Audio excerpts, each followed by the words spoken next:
All right, guys, what is going on? I gotta make sure that I can start the live stream with the correct video here. Okay, I appreciate everybody for tuning in on this Saturday. Let me make sure I move myself over a little bit. All right, man, it is Saturday, and you guys know what that means. That means we are doing live reaction videos to travel videos and some other stuff. But today I wanted to make sure that you guys know what videos that we're going to watch today. We're going to watch a video by Wodamaya first, Tayo Aina, and then I got a special one for you guys right after Tayo's video. I think it's pretty funny. And the first video we're going to start off is Wodamaya. Please subscribe to Wodamaya's YouTube channel and subscribe to the original content creators and support them. The title is How an Unemployed Graduate Started a Traditional Cuisine Restaurant in Botswana. And he is doing he's doing a Botswana series right now. So I'm really feeling it. And the first video from Botswana by Wodamaya was absolutely sensational. I loved it. And the second video is going to be with Tayo Aina. That one's going to be pretty interesting as well. I think he's back here in the US. And yeah, before we start, guys, make sure you're subscribed to J Reacts, which is what you're watching right now. I also have another YouTube channel that's focused on myself traveling and doing things abroad that are travel related. And you guys should subscribe to Tripping with Jay as well. And yeah, I appreciate you guys tuning in on this Saturday, man. I know it's kind of impromptu. I usually skip a week and then I'll be on a live stream, but I'm actually going to be doing this moving forward, doing it every Saturday. So let's go ahead and begin, man. And make sure you guys are subscribed and like Wodamaya's video as well. We're going to go ahead and start. And if you had a chance to change one thing in Africa, what will it be? The mindset. Interesting. I feel like there's something wrong with our mindset. I feel that we are used to we don't like the truth, hey? We don't like reality as it is. Wow. We always want things to be polished. Okay, you see that I'm a fleshy, chubby woman. Yeah. You know that can be offensive to someone to tell you that you are heavy, Yeah. you are big, but it's the truth, it's reality. So as Africans, when we are told that you are like this, we take that to heart, that it collapses everything in us. That immediately the world has to stop running because someone said something about Africans. But see what our lady Lesego Shombo just did in Miss World. See what our Little is doing, right? See what I am about to do and doing. So I can only say that if we could only change our mindset, if we could only change how we see things, we could be very far. That's so true. We could be very, very far. That's so true. And that's all it takes is a change in mindset. Hello, everyone. My name's Tepiso Marumo. I am the brains behind Manmeedi. Mamidi. I understand you are Manmeedi. Yes. How did it come for the place to be called Manmeedi? Manmeedi. After graduating, after I took off the scroll, right? I was unemployed. There was nothing. I was knocking everywhere. There was nothing. So I resorted to carry mead, the corns, Corn, yeah. in a bucket and moved. I didn't have a car then. Moved from one plot to another, selling office to office selling, and it was very challenging. That is when people in the streets who were my clients then named me Manmeedi, meaning the lady who's always carrying corns is around. Oh, She's wow. coming. Manmeedi, when are you coming? So that is when I gained the name, and later I changed it into my brand. Okay. I branded myself with it because it was already what I was known for. Oh, nice. This is where I used to be. This is where I would get my lunches and everything. Yes. No, I've known my sister long back, even her business. I've known when she have started to grow at first too. Now, after selling some mixed meal here, she have opened a restaurant. Started from the crash, you know. Yeah. Don't lose hope, man. Exactly. Keep on pushing, keep on pushing. You know, if there's something that keeps me waking up every day and nailing this thing is my story. You know, it doesn't get old, it doesn't die out, and if there's something that's influencing me now, start from the bottom. It's me because Seriously. I'm living Quite my literally. reality. So I'm seeing the possibilities of the impossibilities, you know. I've seen this thing when there was nothing at all, when no one believed in me. It's a part of me, so I'm seeing it unfold. I'm learning the process with it. In this whole story, in this whole play, I am the main character. I learn from myself as the main character. And I'm gonna let it unfold as much as it wants. In this same spot, you're going to meet ministers, you're going to meet cabinet ministers, you're going to meet all kinds of celebrities, MPs, you name them, soccer stars, you name them, everyone. You land in Botswana, Gaborone, you need to pass by Mami. That is why you are here. I'm just still surprised. I'm so surprised. I'm sorry to repeat myself. I'm still surprised about how nice Botswana looks, at least from what is being shown in the video, and how the infrastructure of the country like looks really updated and like ready for tourism. It's waiting for actual tourists to visit the country. So I think that if you guys are or do have the resources or the means to visit Botswana and you're nearby, I think you guys should give Botswana a shot and just go visit for a weekend to see how it is, and you know, keep going if you like it, because it looks really nice and really clean. I'm in Botswana, and I want to let you all know that whenever you find yourself in here, there is one meal that you need to try, which is seswa. I mean, when I got in here, everyone is like, you cannot leave this country without tasting our traditional, authentic meal. And guess what? When I found myself in here, I realized that everyone was literally here.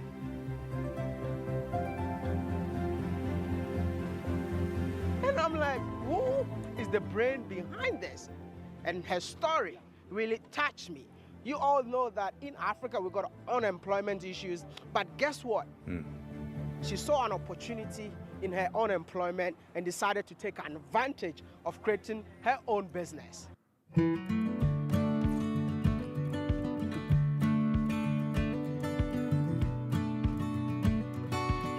It's really a pleasure meeting you. Yes, I'm happy that you are here. I feel like your place is a world-class place. Yeah. Because I see everyone in here. Yeah. When I see cars parked just to come and eat your authentic meal. How does that make you feel? I'm very happy. I'm very happy that there are people that every now and then they sacrifice their time, energy, money to just come and enjoy what we prepare. That's good. That means I think it's because that means it's good. They've seen our story unfolding. Normally we grow up to get to know that this lady owns a business because she started like this. But with mine, they've seen it unfolding. They've seen the growth and everything. So it's just a way of appreciating that we saw you when you had nothing. We are seeing you now.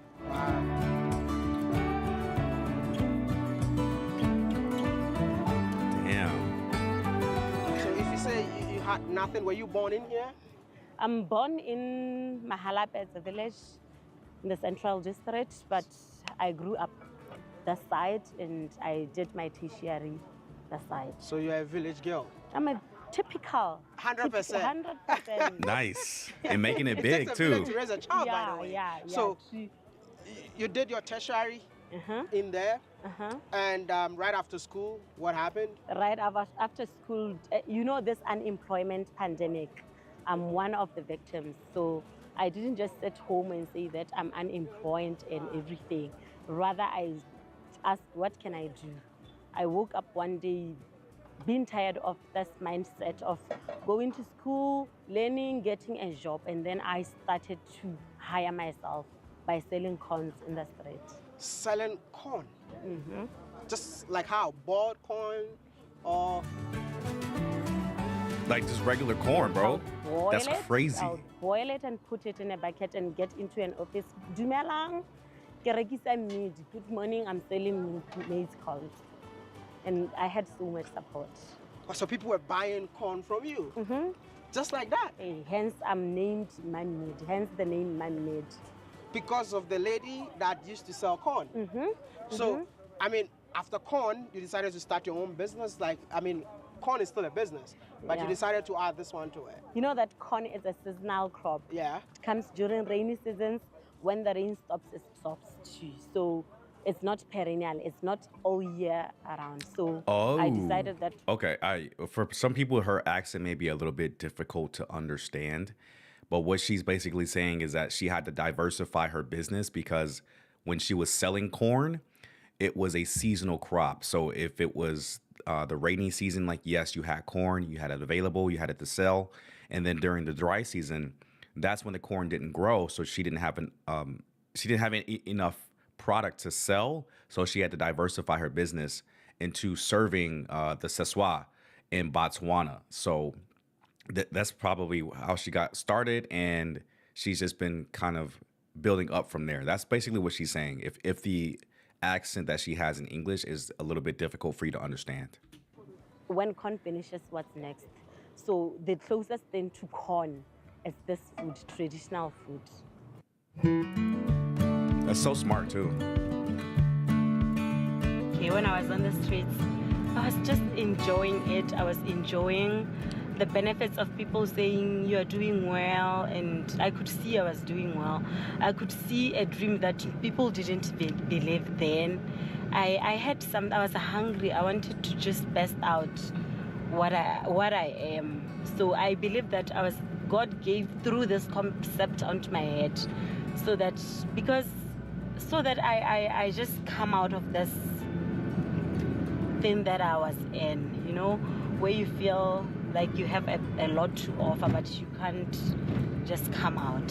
So when I was there, I just enjoyed that I was being me. I was being myself. Back then, I didn't have a car, so I was using public transport. I would be in a combi or a taxi, and I'll drop off by the stop and cross over to these offices. When these offices don't buy, I'll go to these ones. So almost all offices in this town I've been to National Assembly, I've been to Parliament. And back then,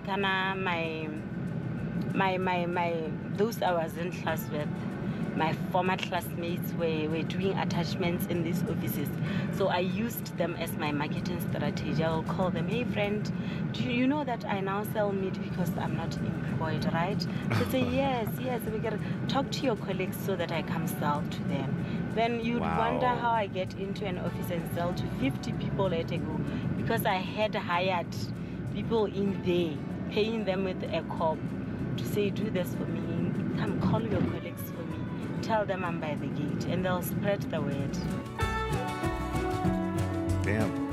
All right. She basically says that she persuaded some of her friends and or trusted clients that she used to sell corn for or with, and she would say, "Hey, tell your colleagues, like, hey, I sell meat. Pause now."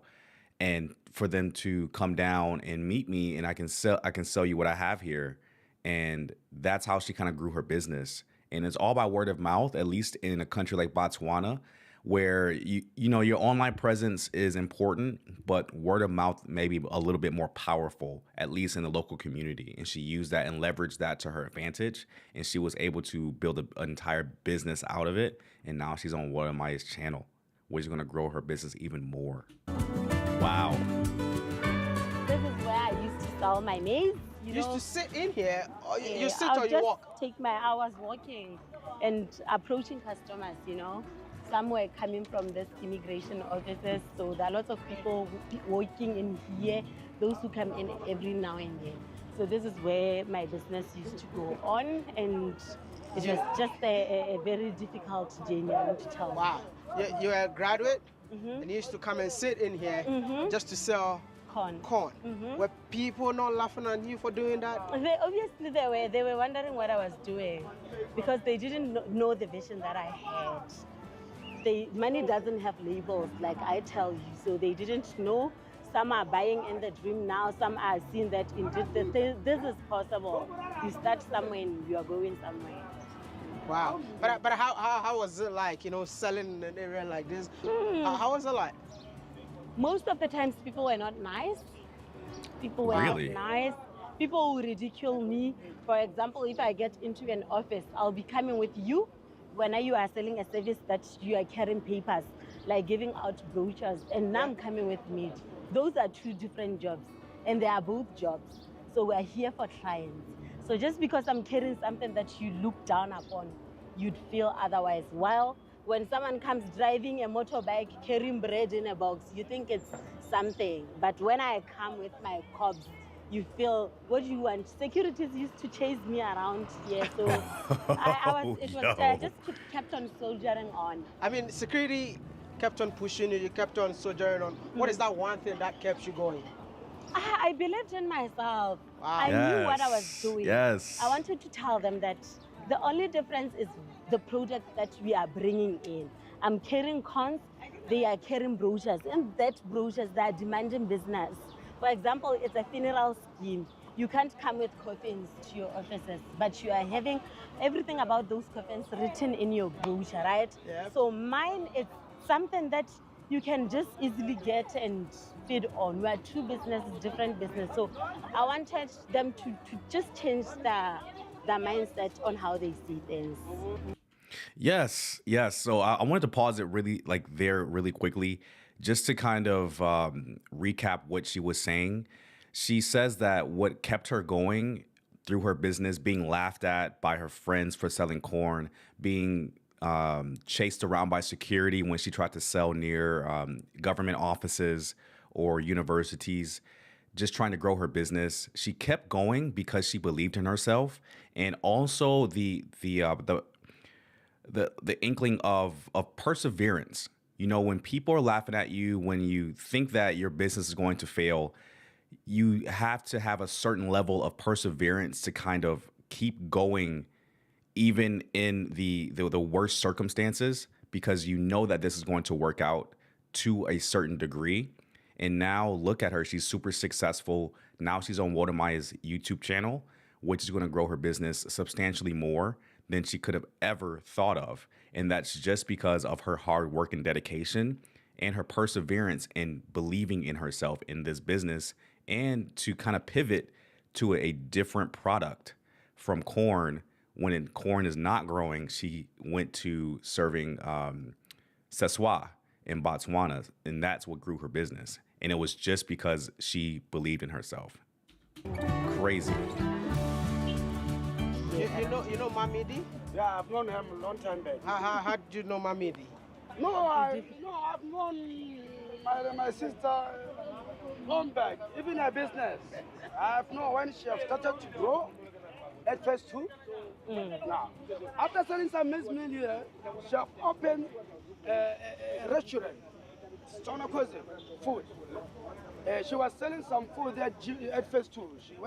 She's where she started, about catering. Now, she's where she started. Nowadays, I know three places. She's at phase 4.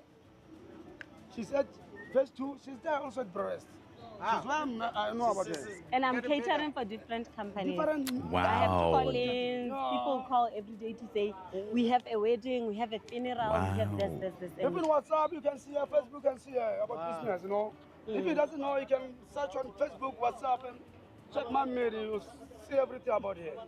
So simple nowadays. That's Mamedi's ambassador. No,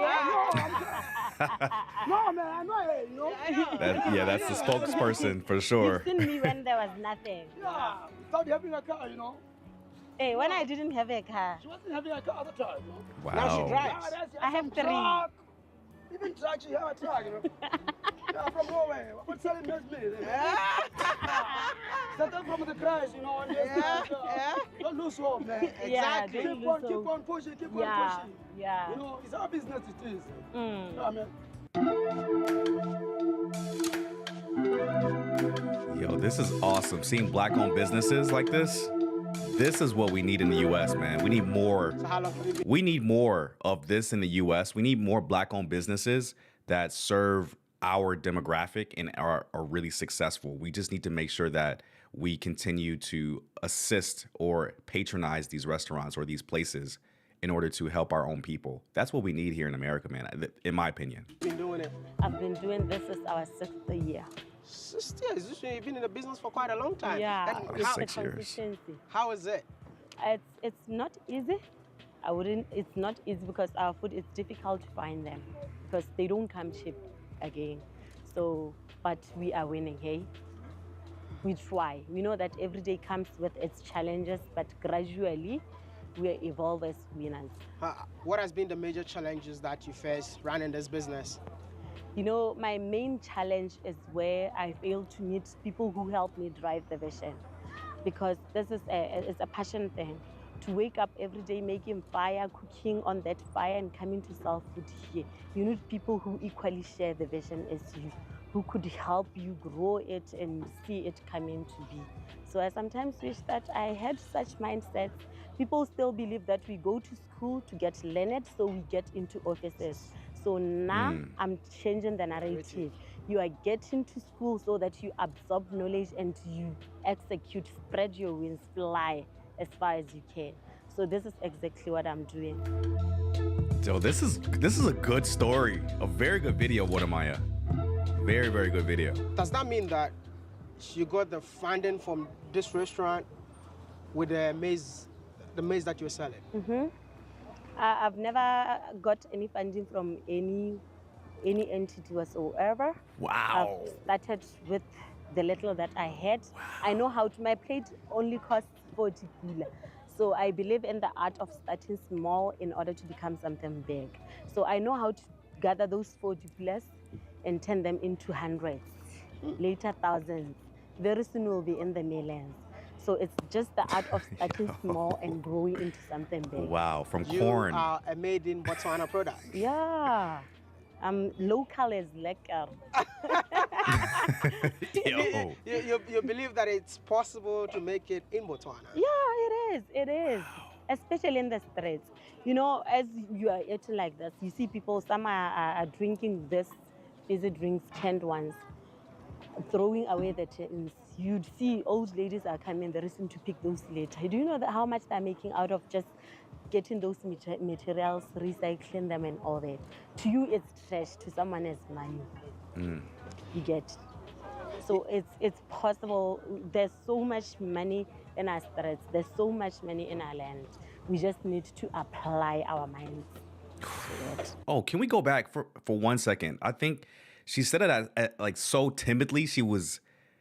I don't think she kind of really expressed herself enough saying that last part. She said that the mindset should be changed. And sorry, I got a text that just distracted me. My bad, guys. She said that there's so much wealth in our land. We just need to change the mindset of the people. I believe that's what she said. So it's possible.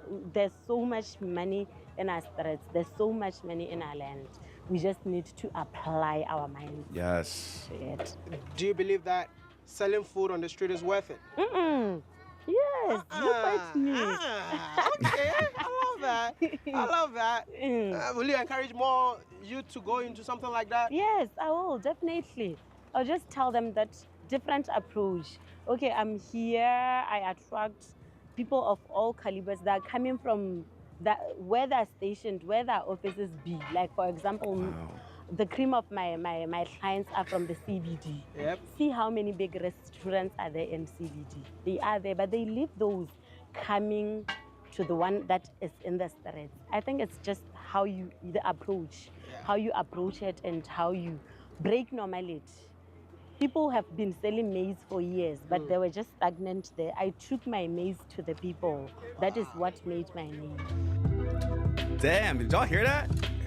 That's crazy how she started her Work business. around here, Yeah. and you often come in here for meals. Yes.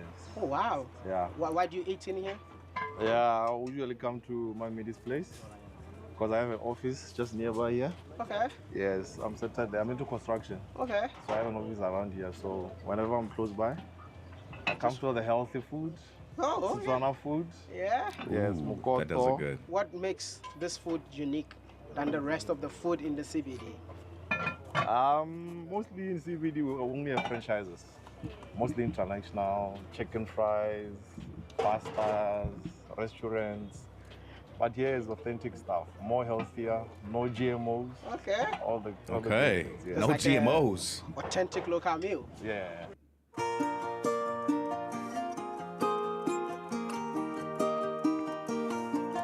How do you feel anytime you see people coming to eat in here?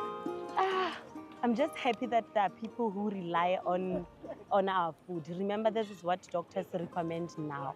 So we are a part of what heals the nation. So also the fact that I've created employment and everything makes me very happy. But you were once unemployed. I was once unemployed, and for that matter, I was a graduate, a very exceptionally doing well student. So I had whatever it takes to be employed. It's just unfortunate that there was nothing, and we thank God that I was able to create more and more of employment. Today our stall is running. We have 2 stalls in Gaborone. We cook lunch, and we've employed 14 people. That says 14 families, excluding mine, are depending on this brand. Wow. Damn, that should push you even further as a business owner, knowing that your employees or the people that you work with or the people that work for you depend on your business's success. And that should push you as a business owner to do even better and expand more so you can provide for your employees' families. I didn't even think about it that way.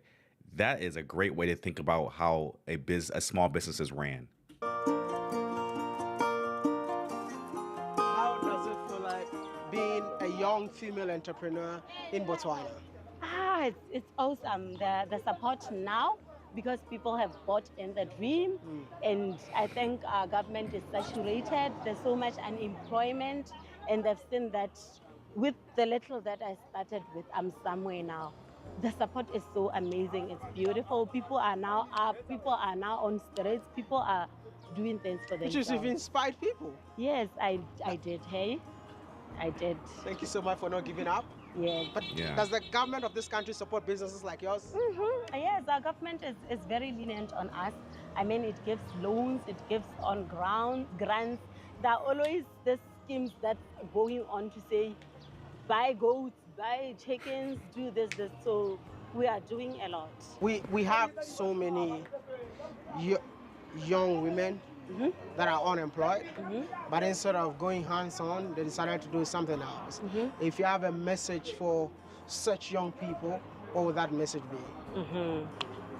I would say that when growing up, a woman is someone who does it all. We do everything.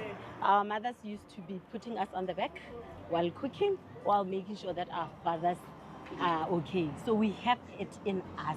Oof. It's genetic. Nice. We can't be sitting and doing nothing because someone is not doing anything with us. We are naturally born to make things happen. So we need to make things happen. So I want to say to them that it's in you. That little thing that you are thinking of, execute. Just bring it out. You'll see things happening. Some good advice, man. And it also like it kind of like made you think about like how people in different countries, especially in Africa, grow up.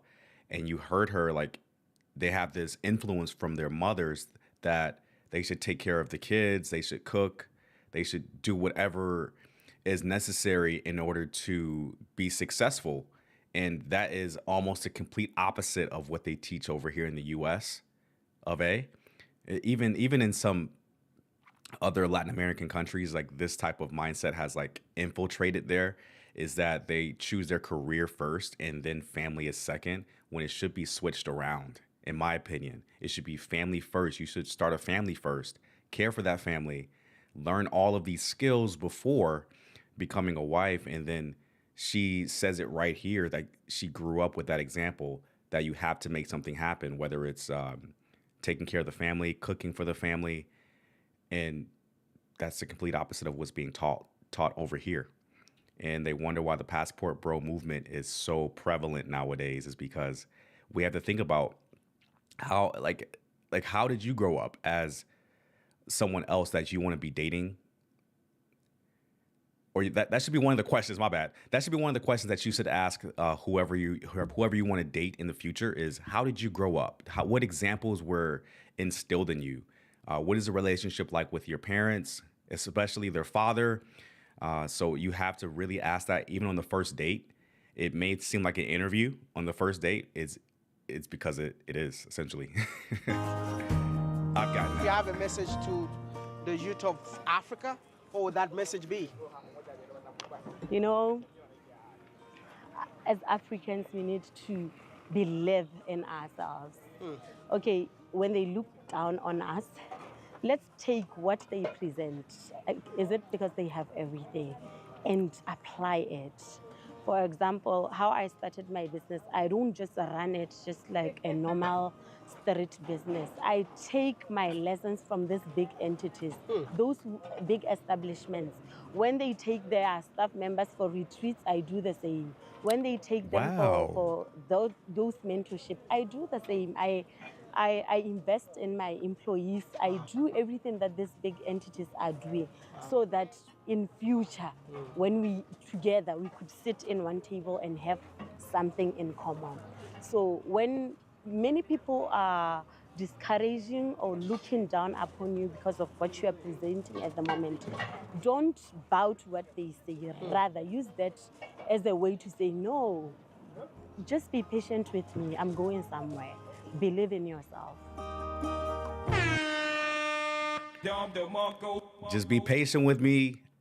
Believe in yourself. That is all like you really need to hear from that. But hearing where she started from here, where she was just selling corn, and she says that she brought corn to the people, and to seeing her now when she is a much more developed in her business, much more famous within the city and the country, but now worldwide. We're watching, it's mind-blowing to think that we're watching someone who started a corn business in Botswana, Africa, that if she never started her business, we would never have any idea or clue who she was. But we're sitting here reacting to someone that has a business in Botswana. That's crazy. And this is making me want to go to Africa ASAP. And I'm going next year. Don't worry, I'm going to bring you guys along on my travel channel. You guys have to go follow me over there at Tripping with Jay if you guys want to see my travels throughout Africa next year. Latin America is this year, obviously. Going to Brazil next month, and maybe another surprise country. But I'm bringing you guys along with me. But you have to go subscribe on Tripping with Jay. This channel only gets reactions. You started on the street. You're still on the street, but in a different approach. Is there anything that you're doing for people on the street in terms of giving back to the people? I'm very big on that because I have an orphanage that I take care of. What? It's been 3 years now. You know, I started off just buying kids Christmas clothes. It's called Hamudu Child Care Center. Wow. It has 86 kids. Wow. It's not just an orphanage. It's where people who vulnerability issues are.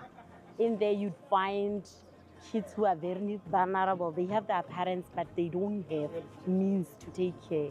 And there are those who don't have parents. And there's such vulnerability where you'll find a mentally disturbed person always pregnant year in and out. But they can't take care of the children. So that is where they are taken to Hamudu, right? So the center, it's where I participate in helping with the transport fees, with the food, or just love, nurturing them with love. I'm their second mother. They see a mother in me. That's the last one I met when she was 5 days old in the center. Right now she's almost 3 years. You know what I'm doing?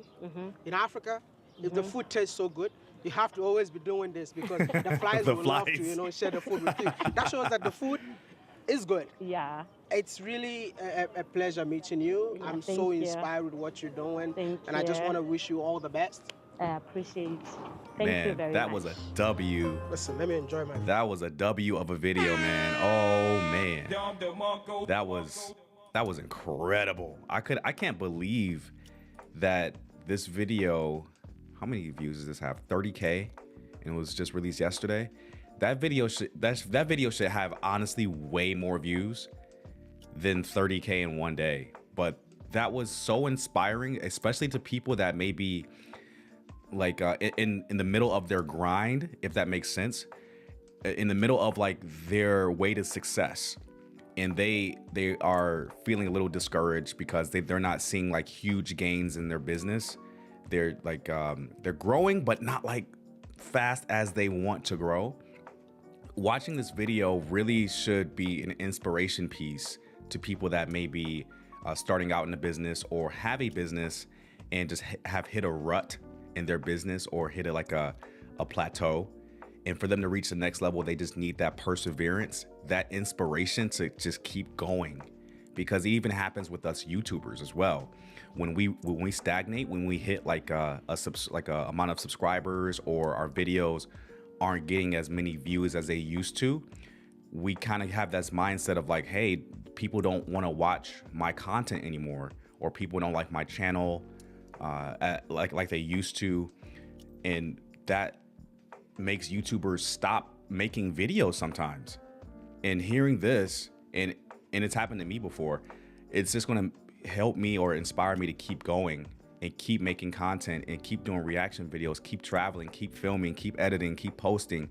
It should just inspire you to just go through whatever that you're going through that's rough and keep going until you hit that upper inflection point of success. And perseverance helps you get there. Like, I heard a song with Nipsey Hussle called The Perfect 10 with DJ Mustard, and the only thing that Nipsey said that the only thing that separates him from somebody else is perseverance. He said he did not have this ultimate poise that he knew he was going to be successful. He just kept going through what he had to go through, and he had to go through every emotion in building the business that he had before his passing. So guys, if you want to do something in business or anything, go for it. People laugh at you, people discourage you. You just keep going. If you really do believe in yourself, just keep going and doing it. All right. I'm off my soapbox now, so we guess we can go on to the next video. It is by Tayo Aina, and it is titled, I Visited New York's Richest Neighborhood. And guys, if you're not already subscribed to Tayo Aina's channel, make sure you go ahead and subscribe. He's almost at 1 million subscribers. Guys, let's get him to 1 million subscribers. Wow, that's an accomplishment. He's gonna get that get that gold plaque, man, and display it proudly, because this man works really, really hard with his videos. All right, let's go ahead and react to the video and see how New York has changed since COVID. I'm currently in the Financial District, one of the most expensive neighborhoods in New York City. And today, we're going to be exploring what it's like to live here. This is what you see in the most expensive neighborhood. This is foreshadowing, I guess, because your boy is going to be test driving a Cybertruck later on today. I may live stream it on my Tripping with Jay channel. I'm not sure, but I am test driving that truck today. In New York City. Only 20,000. Apart from being the most densely populated major city in the United States, New York City is also one of the most diverse. People from every corner of the globe move here to live, hustle, and chase dreams in a city that never sleeps. But chasing those dreams comes at a very high cost. There's nobody in the middle. They're either unhappy or they're extremely happy. Excuse me, how much do you pay for rent in New York? $7,000. What does Sheesh! it cost to buy this? What? Excuse me, how much do you pay for rent in New York? $7,000. What does it cost to buy this apartment? $7.25 million. That's some expensive shit. It's about 50. 1.5. No, 50. 50.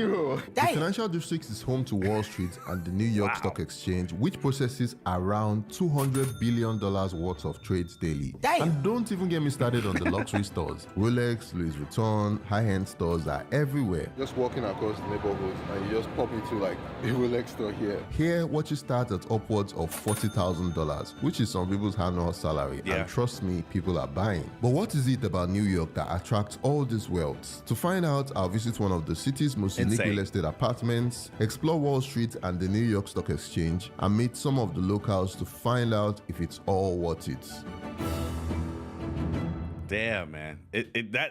That intro just makes me think that I already know that you will never become wealthy working a 9-to-5. Like, you won't become a millionaire working a 9-to-5. You have to do something more than just your 9-to-5 in order to become wealthy and to become a millionaire. So it's crazy. People are actually buying these Rolexes for $40K. Crazy.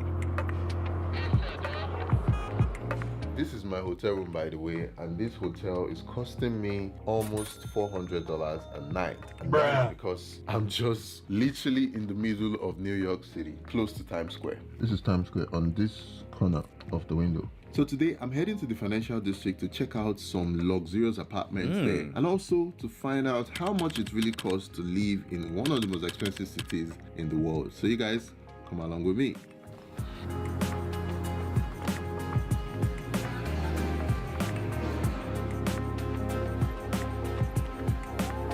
That is my hotel room up there. Oh, I can't wait to drive that. This is what you see in the most expensive neighborhood in New York City, a Cybertruck. This is the first time I've actually even seen a Cybertruck. Guys, imagine what it must be like driving around with a car that just makes everybody stop in their tracks and just try to capture you.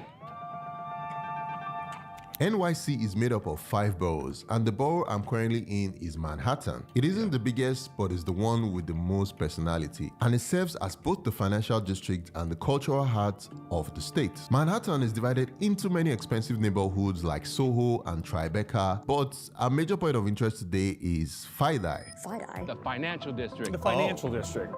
Okay. The financial district is one of New York City's oldest neighborhoods, located at the southern tip of Manhattan. Its history dates all the way back to the early 17th century when Dutch settlers established the colony of New Amsterdam. The area quickly became a hub for trade due to its strategic location along the Hudson River, and is the birthplace of America's capitalism. So guys, I always wondered how much an apartment in the financial district would cost, and then I found this building just right here. This building was designed by a Ghanaian, a British Ghanaian, by the way. So this ties into the story of the fact that Africans are doing great things all across the world. Come with me, let's go and tour the 130 William Street.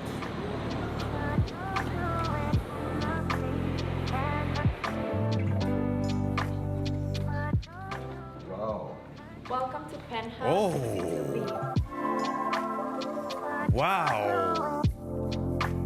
Wow, look at that view, y'all. Oh my goodness. Can y'all imagine? I mean, before we know the cost, right? Like, let's look at that view, like waking up to that every single morning, having breakfast there. That honestly, like, I would never want to go into an office if my view at my house is like that.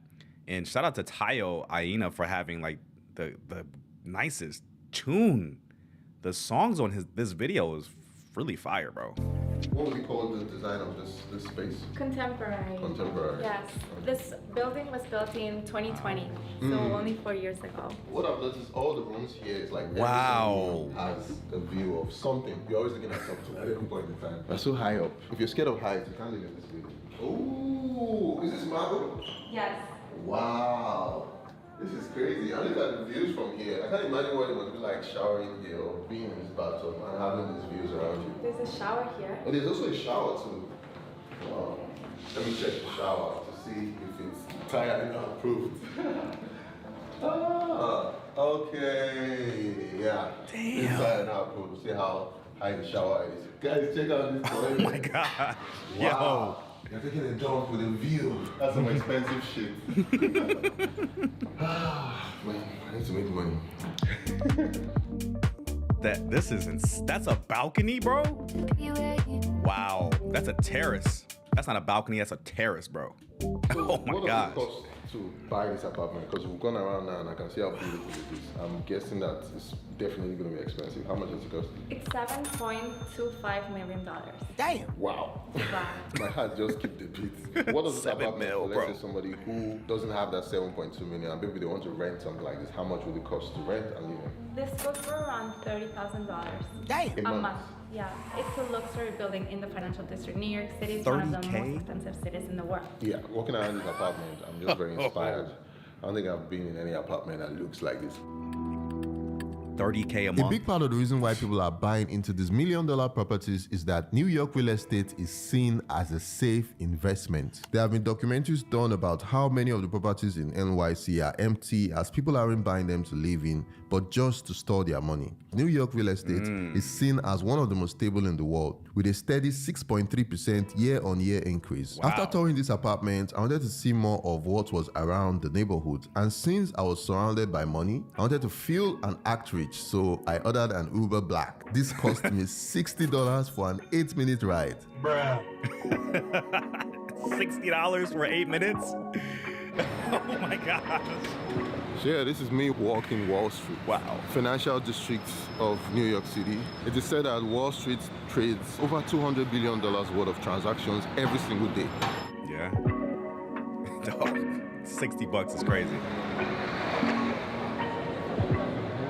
So guys, behind me is the charging pool of New York City, and it's one of the major landmarks here in New York City. This is one thing that they have a lot of people actually in front of me trying to take pictures. There's a lot of construction going on, so it's super noisy here, but right here is the New York Stock Exchange. This is where the money is. The New York Stock Exchange is actually the biggest stock exchange in the world in terms of daily transactions of the volumes that they actually do. Yeah.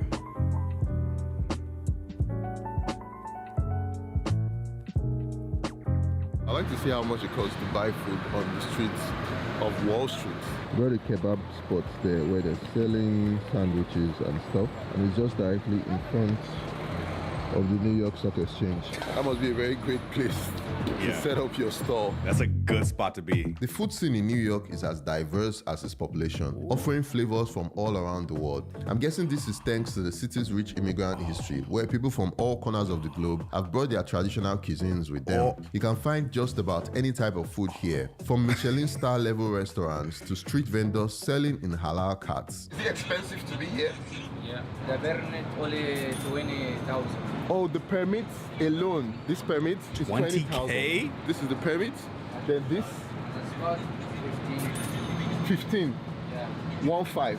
No, 50. 50. Wow. Do you make that kind of money back with this kind of business? Sometimes. Sometimes, but sometimes you don't. Yes. Thank you. Yo, $50K a month just for that spot, and the permit is $20K, and you sometimes don't make the rent? What? Tell me if you guys would be able to do that, man. I wouldn't be able to run a business like that, bro. I need to make sure that my business is running lean first and then have another spot where it's more expensive to be there. That's crazy. Not making $50K to actually have that spot for your business. Oh, that's crazy. So much, man. Thank you. Wow. Yeah. It's crazy when you think about the fact that to own a spot on Wall Street, you have to pay $50,000.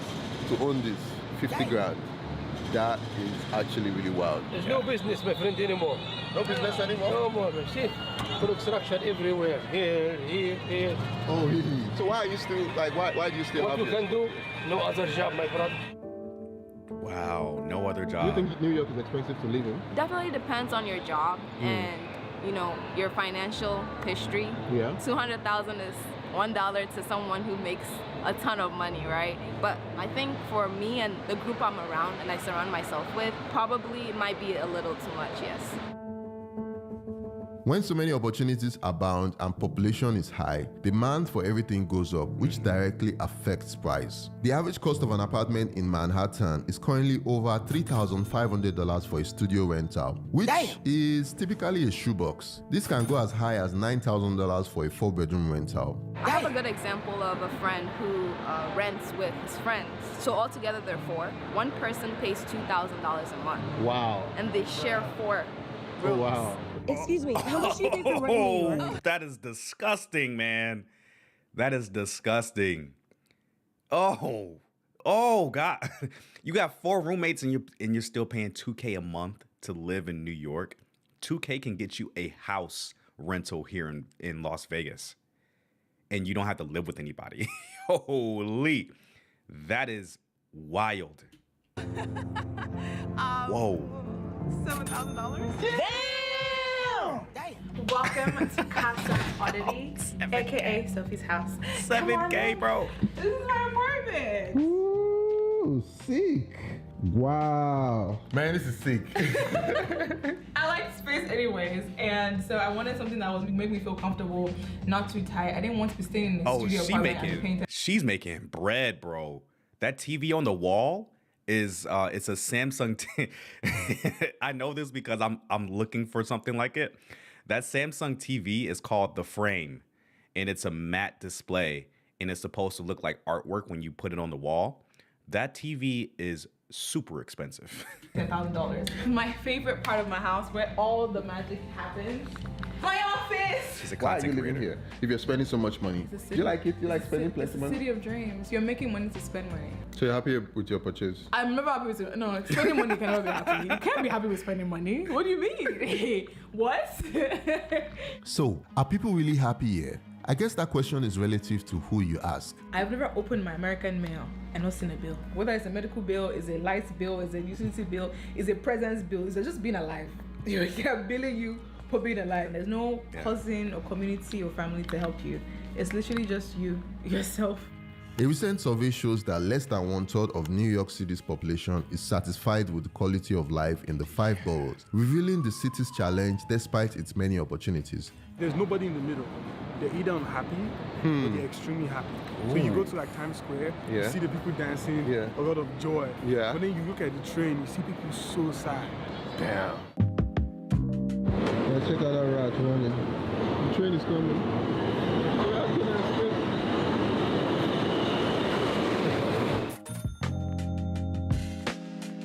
Damn, that's so sad, man. Here is the vessel behind me.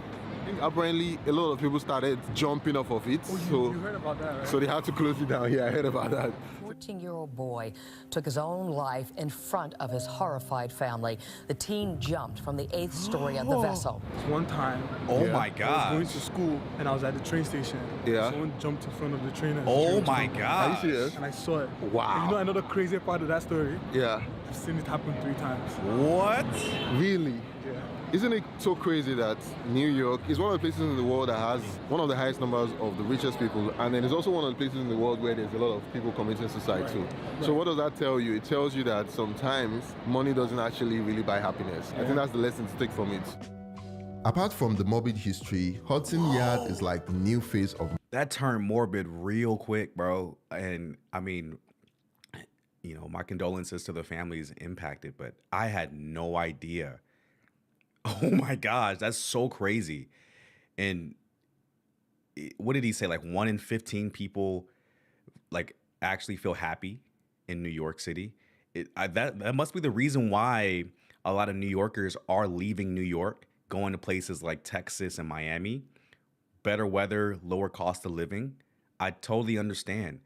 It's absolute insanity to want to live in one of the most expensive cities in America, spending almost what, 8K for a place per month, or having 4 roommates and you're paying 2K a month to live with 3 other people and their drama, their lives, their habits at home. You have to clean behind 3 other people. You probably only have 1 bathroom. And dude, that's unimaginable, because there are much better options out there where you can spend that 2K much more efficiently in a different city if you can just move. That's crazy. I don't know if I will be able to live in New York. Manhattan. Wow. It's this whole mini city built right on the edge of the Hudson River, and it's absolutely insane. We're talking luxury skyscrapers, high-end shops, fancy restaurants, and crazy expensive apartments. This whole project cost around $25 billion to develop, making it the most expensive real estate development in US history. That's wild, right? So guys, we have a Rolex store on this side. Just walking across the neighborhood and you just pop into like a Rolex store here with all these crazy expensive watches that you probably have to spend like $50,000 to get one. Let's go and check. Let's go and check what they have actually. That's crazy. I'll get someone to show you this.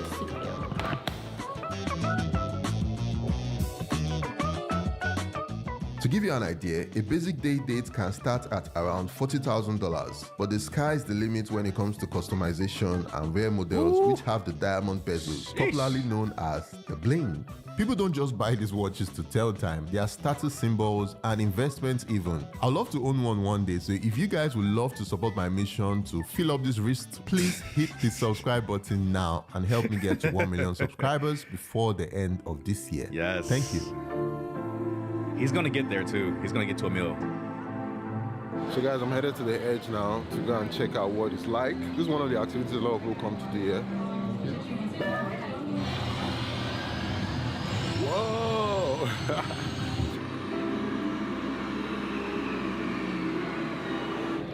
Hello everyone, outdoor sky deck to your left, enjoy. Wow, this is big. Wow. Guys. So I haven't been to New York in a long time, and I think this was built after I had my last trip, but the time I was there, they had an attraction called Top of the Rock, where it kind of gave you like a similar view. I wonder if they replaced Top of the Rock with this, or this is an entirely separate thing in New York. I'm currently at the top of the hedge, which is one of the tallest buildings in New York, and I can see the whole of the skyline. So guys, that's the financial district there, where the apartment is at the moment. And this is the whole of New York City here. This glass must definitely not break, because under me, there's nothing. Check it out.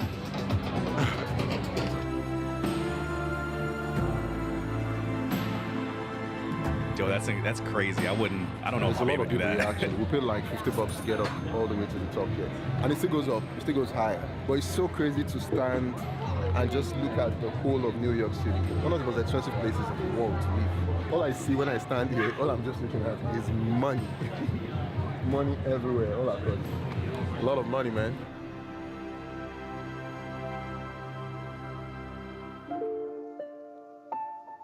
So guys, we're walking towards MSG right now. And he just said something that just made me think about the fact that this same MSG has been shut down by 3 Nigerian artists. Yeah. Ashake, Burna Boy, and Davido. And Wizkid. Oh, and Wizkid. Yeah. So that's 4 people, all the way from Africa. They came here, and soon Rema, all the way from Africa, they came here and they conquered. That just shows you that, man, in this place, anything is possible. If you work hard in Africa, you can come here and come and like sell whatever it is that you, if you have an audience, you can always sell it. Back to my hotel, and that is Times Square on that side. Another thing I learned while I was here is that the rent in Times Square is some of the highest in the world. I'm talking about 2,000 to 3,000 per square foot just for retail space. God. It's why only the biggest brands and companies have their ads up on these giant screens over here. Every inch of space costs money, and a billboard in Times Square can run anywhere from $1 million to $4 million a year. I just can't get over how much money moves through the city every single day. But here's the question I wanted an answer to. Is it worth it? My balance is that I'm chasing my dreams. The jobs I'm working in New York City are able to pay, I can afford the life I live, so I'm okay with living it. There's just so many new experiences here that you will never miss out on anything, really. It's a great place to connect with people. It could definitely be worth it. I went to a high school in Boston and there's like absolutely no work for me there. But my work kind of makes up for it, kind of pays for itself to an extent, so for me it is. So I think before coming here, make sure you know what you want and why you're here. And stay focused. For me though, I grew up in Lagos, so there's just something about NYC that keeps pulling me in, even though the cost of living is pushing me out. There's really nowhere else like it in the world, and I'm glad I could experience it. And I guess now I know the meaning of, if you can make it here, you can make it anywhere. That's it for today's video. If you guys loved it, please hit the like button and subscribe to the channel to help. Yes, guys, subscribe to Tayo's channel, man. He's almost at 1 million subscribers, and we definitely want to help him get there. Yeah, that was crazy. Like the prices that people were paying for apartments in New York, and people having 3 other roommates and still paying $2K per person. That's absolutely wild, man. I would have already moved. I would have already moved away from New York, probably down to Miami or Texas. All right, so still got a couple people in here, man. The chats are open as well. Soon I'll be able to take some super chats as well on this channel. So I wanted to kind of end this stream on a note where I'm like, all right, I don't know if this is fake or is this real. So we're at another video from Love Don't Judge. Guys, go subscribe to Love Don't Judge. They're just over 200K subscribers. The title, and this is what drew me in. I have 6 girlfriends. Now I want a 7th. So I saw like the first frame of this video and I'm like, wait a minute. Are those black Air Forces? They're not black Air Forces, but the way that he has them, I guess, presented here looks wild. So I figure I'm curious. I want to see what this video is about. If it's not good, we'll end the stream immediately there. But I think this is a little interesting. I want to watch it and react to it. I hope you guys will enjoy. And don't forget to subscribe to Love Don't Judge. Oh boy, I don't know if I'm ready for this one. This is Alexander. He fell in love with 6 women. I don't really have a cap on girlfriends. Yeah. Any more than 10 is challenging. Alexander has been told he is a player. I think a lot of people think that I'm just like some kind of like boy. It gets harder with more than 4 people. It gets more challenging. Today, he is introducing a new person to his roster. The reason I have 7, of course, is, well, if you join, you'll be Thursday. Thursday? Well, first of all, I just met you, so I am not part of the group of girlfriends. Who's Wednesday, bro? My name is Alex.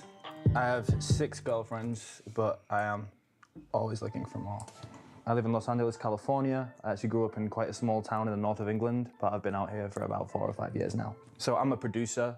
A lot of my time is spent making beats to send out to artists. So I'm just working on a beat right now before the girls come over shortly. I currently have sort of 6 girls that I would consider as like girlfriends.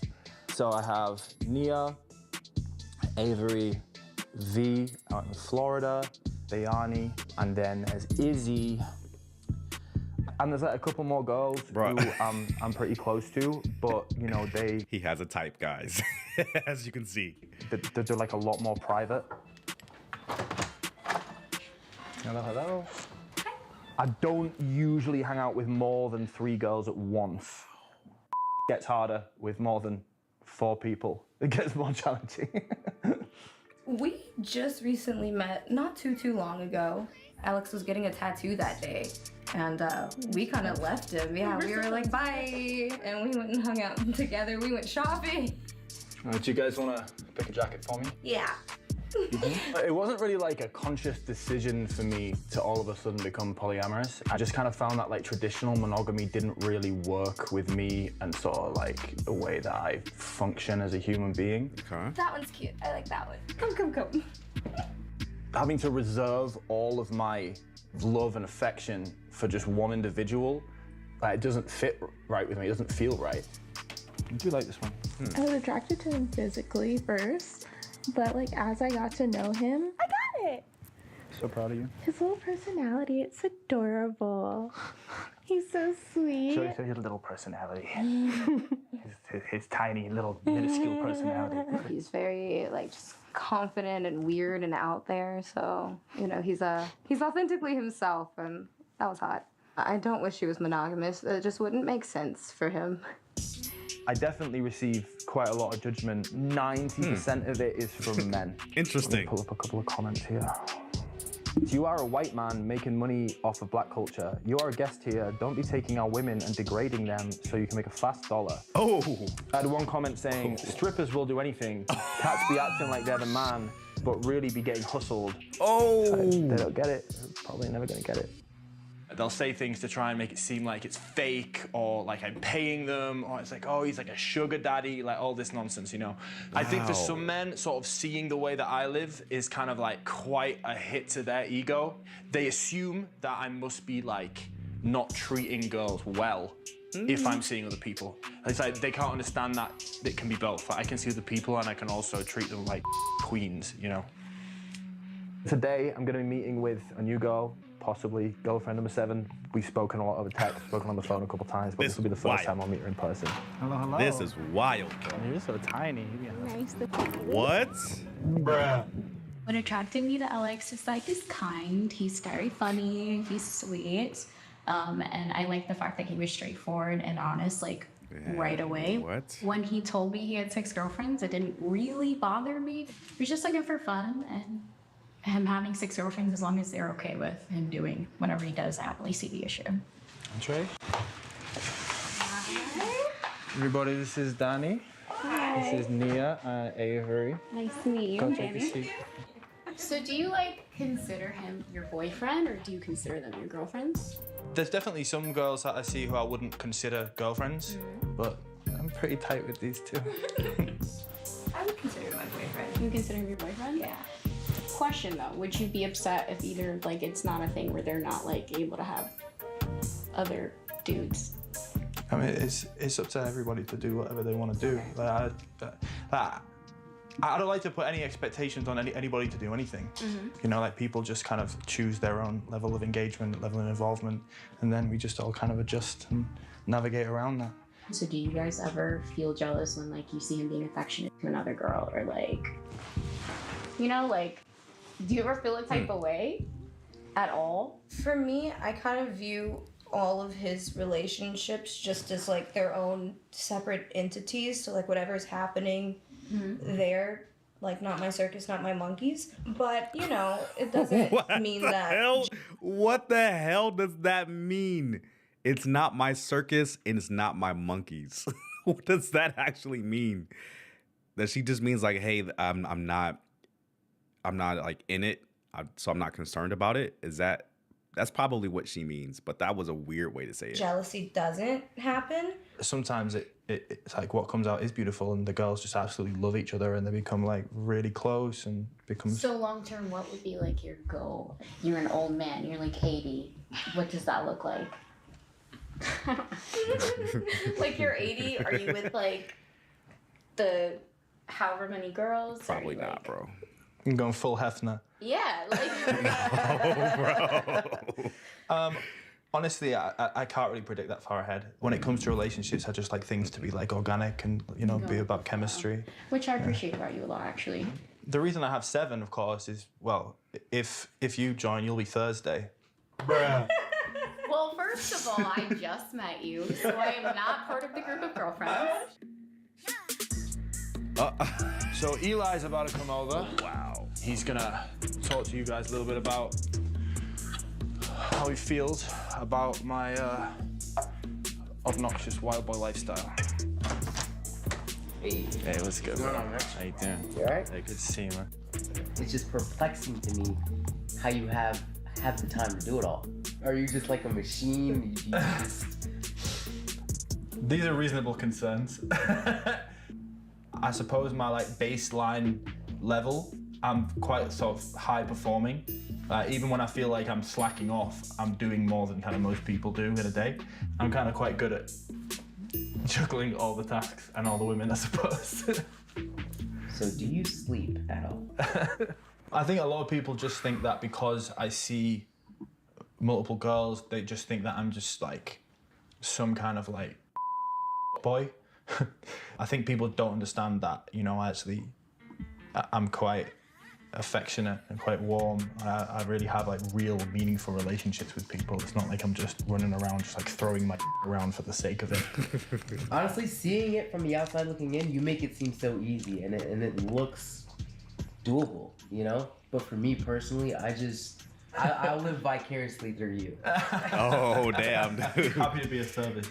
Nah. Next year or so, just gonna really focus on this career stuff, continue to nurture relationships with people that I feel. Dude, it's almost at the end, so I'll give my thoughts at the end. Feel chemistry with, and just keep doing my thing as a wild boy. All right, that is wild.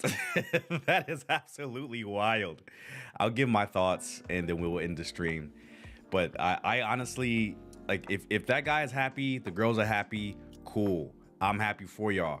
But if that were like an option for me, if I wanted to do that, I wouldn't do it, bro. Because you have to imagine how much time it takes to actually spend with these girls, develop relationships with these girls, hear their drama, get involved with their families if things get really, really serious. And just spending that much time and effort on multiple people, I think that is very foolish, because I think that life as a man, you should have one main, and that's the one that you honestly, truly care about. And once you reach a certain level of success as a guy, then you can have a discussion with your main about adding some sides to the plate. You know, your main may not like it, so just don't do it. But I don't think this here, because it doesn't appear that he is able to support 7 women, bro. Like, that's almost impossible in LA. 7 women and you're living in an apartment. I would probably, if I were in his shoes, just scale back to damn near 0 girls and just focus on my career, focus on work. And then when I reach that level of success, then I can actually pick, you know, be very, very careful about who I pick, and that's it. It's crazy. But, you know, some people live like that, and people are happy living like that. So you really can't judge someone that's already happy in a specific headspace. So that's it, man. That's my thoughts about this. Very interesting stream. And I hope you guys enjoyed the Wode Maya video. The Tayo Aina video was really good too. And then this one here, it was just a wild card. I don't know if it was going to be good or not, but it was definitely pretty entertaining to see. I don't know if these things are real yet. They may be fake. I don't know. But thanks, guys, for watching. My name is Jay. You are watching Jay Reacts. And if you love travel content, you should subscribe to Tripping with Jay. Let me see if I can get a clear picture. Tripping with Jay on YouTube. That is my my primary travel channel, and we're almost at 20,000 subscribers on that channel. So if you guys love travel, subscribe to that. If you love reactions, subscribe to this one. All right, guys. My name is Jay.